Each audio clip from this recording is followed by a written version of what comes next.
Hi everyone, I'm Dr. Tina, Holistic Brain Health Practitioner at LifeLong EnerJoy. And today I'm here to share with you some information I have gotten. I'm a Holistic Brain Health Practitioner at LifeLong EnerJoy, and I've been doing a lot of research about exercise, the relationship between exercise and cognitive decline, all right? And I'm going to use that term, cognitive decline, interchangeably with dementia, but mostly using that word cognitive decline. So, and just to let you know, I'm going to be talking a bit about the literature and what I found in the literature. And my background is in neuroscience and epidemiology, so I have a lot of experience in academia. So I do feel quite qualified to interpret what we find in the literature, and I think you're going to find that super interesting. All right?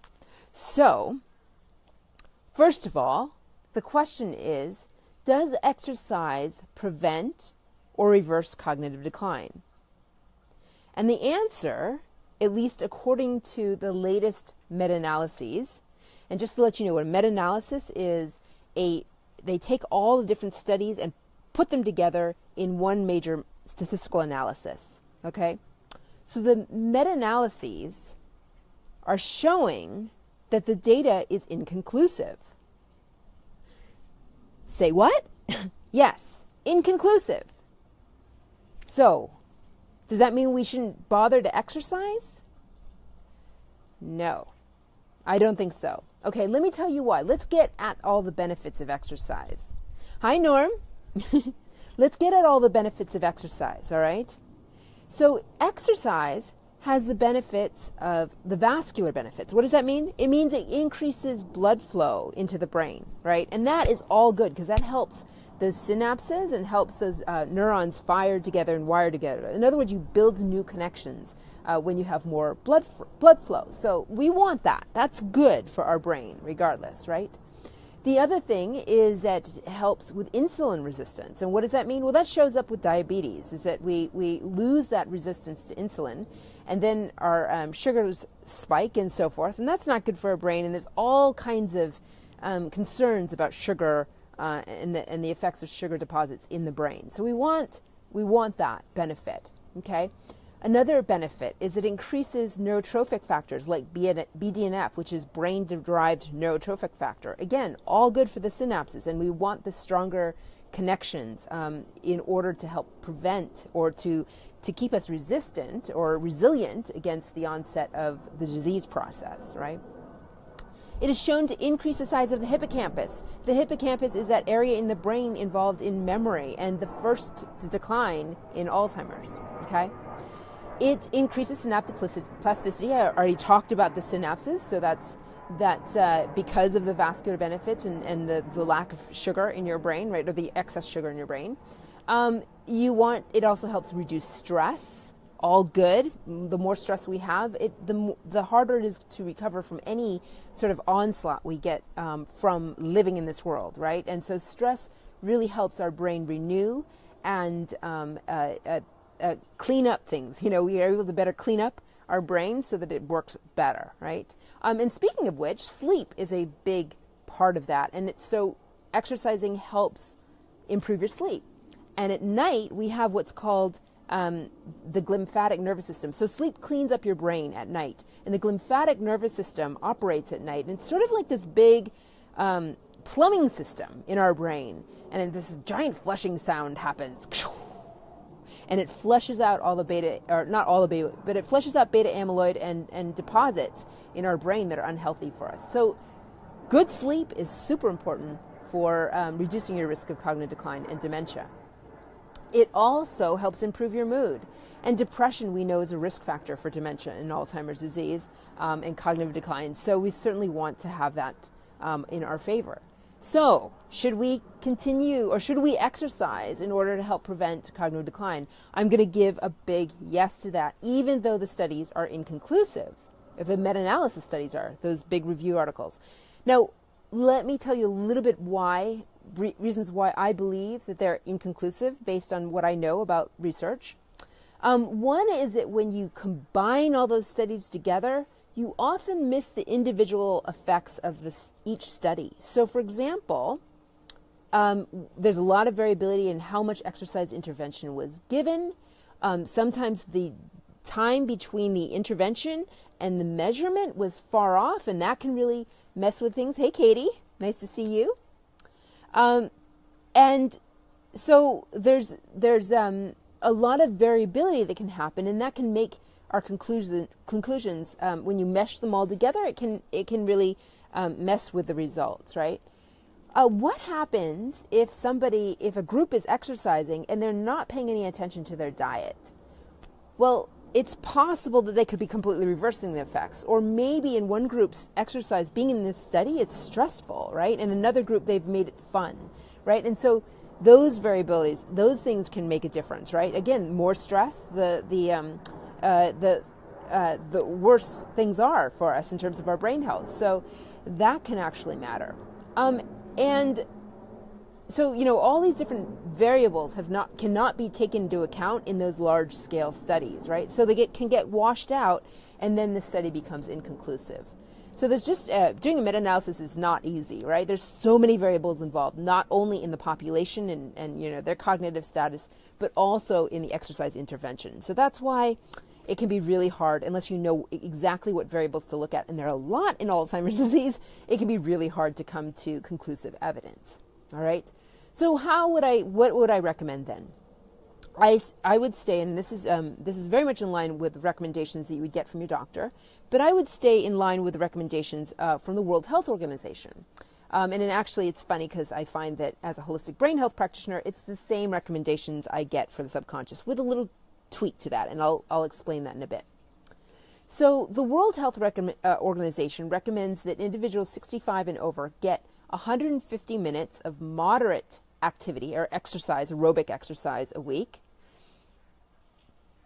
and also they get or get 75 minutes of vigorous aerobic exercise a week, and then plus 2 hours of two muscle conditioning workouts a week. All right, and that involves working all the major muscle groups. Okay. So that's the recommendation by the World Health Organization. Now, what they've also found is that there's increased benefit associated with more aerobic activity. So double up those recommendations for aerobic activity if you want more benefit. So with moderate exercise, take that 150 minutes and take it up to 300.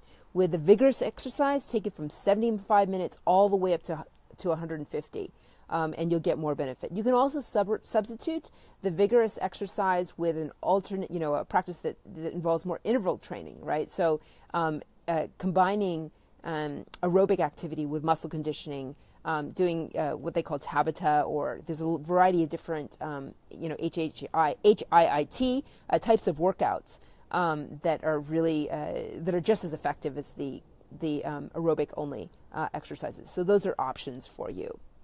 Now, I'll tell you what the tweak I get when I ask questions of the subconscious. And for those who don't know what I do, my background's in neuroscience and epidemiology, but I'm a holistic brain health practitioner, and I work with people individually by asking questions of their subconscious to determine what the underlying causes are that are getting in their way of their brain health. And what I get is recommendations from their subconscious, and I often find it to be, in fact, always, I find it to be extremely wise. Your subconscious knows more than your doctor does about you, and it's really a powerful way of getting at information. So what I find is definitely in line with the recommendations from the World Health Organization, but I also find that sometimes a lot of people come to me and they often have a lot of stress in their lives. This is a very stressful year.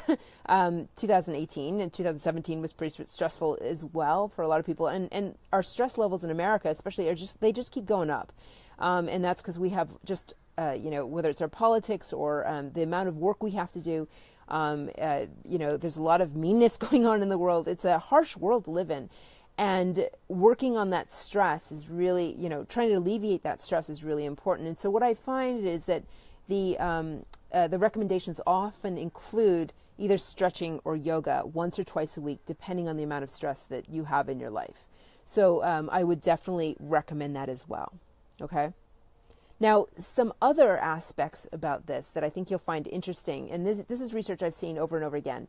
that the cognitive complexity of the types of exercise you're doing matter, right? So what does that mean? Well, that means, first of all, is that I recommend not just doing the same old, same old. If you like to run, try to switch it up with a variety of different things. And in fact, if you run in one place, run in a variety of different places, or do interval training while you're running. But I recommend even more so than just staying with one exercise program is the reason why I like aerobics and dance is that they keep your brain going, right? And you're dancing to music, and it is a lot of fun. So I recommend switching things up on a regular basis. My workout involves running, involves step classes, it involves dance-based group exercise classes. I don't like the stationary biking, but I'll bike outside. I go hiking, I go dancing. There's all kinds of things I do to try to stimulate my brain and keep it going. And it makes it so much more fun and engaging, right? So that's the great thing about it. In dance, there's just no stop to the variations and types of workouts when you do dance. So that's the fun thing about that type of workout. So it keeps you motivated, but it also exercises your brain. It keeps it active. And same thing with muscle conditioning. I do a variety of different muscle conditioning workouts. I do something called CRX with Les Mills, and I do the body pump, which is also a full body muscle conditioning workout, and then I do Pilates reformer, and there's a lot of different types of activities I do. I'm always switching things up, keeping them interesting. And one thing, if you live locally or in major cities, you can join ClassPass, and you can always jump from classes to classes to get a greater variety of aerobic activity and muscle conditioning, and to try different things. And I certainly encourage that because, again, it keeps your brain active. The more different ways you move, the better. All right? So that is my recommendation for prevention of cognitive decline. Let's talk a little bit about your relatives that might already have dementia, okay? Because the recommendations are a little bit different. Recently, just about in January of 2018, there was a guy named Panza et al. Who did a study, a meta-analysis again, and again, that's a conglomeration, an analysis of a conglomeration of studies. And he showed, or concluded, that people who or groups that do more cardiovascular. He looked at just cardiovascular exercise versus cardiovascular plus muscle conditioning, and he decided, or at least concluded, that the groups that did only cardiovascular activity had more improvement than those had a combination of muscle conditioning. What? Why is that? I mean, there are definitely benefits to muscle conditioning that you don't get with cardiovascular activity. So why is that? Well, I believe a few things. One is that the cardiovascular activity is really good for those vascular benefits, really good for that blood flow. It also helps increase that brain-derived neurotrophic factor, and the aerobic exercise is particularly good at getting rid of those beta amyloid deposits, which are already in the brain when you have dementia and Alzheimer's disease, especially Alzheimer's for sure.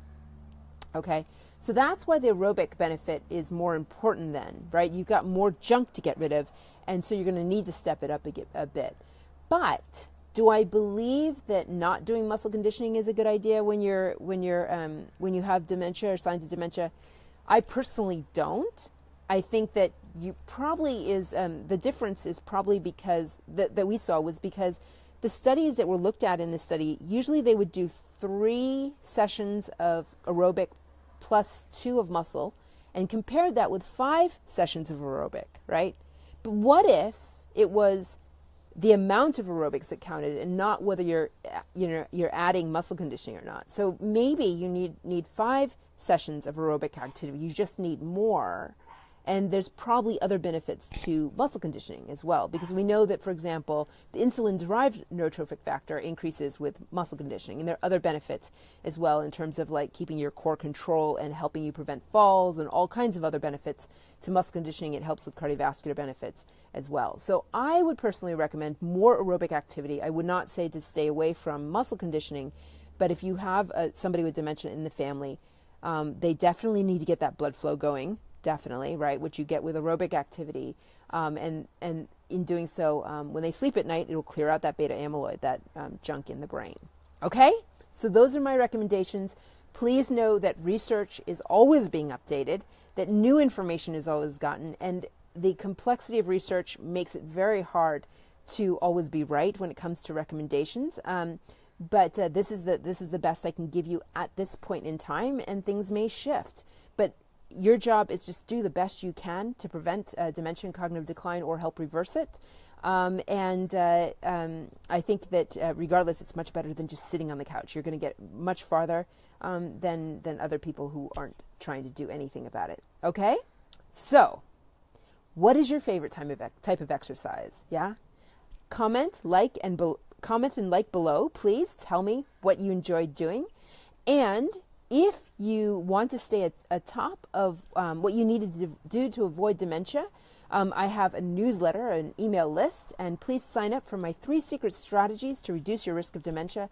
As soon as I post this, I'm going to put it in the comments below. So I hope you'll join me there so that you'll get the latest tips and strategies about how to keep your brain healthy at any age. All right, take care, and it was great seeing you, and go get that exercise and enjoy it. All right, take care. Bye.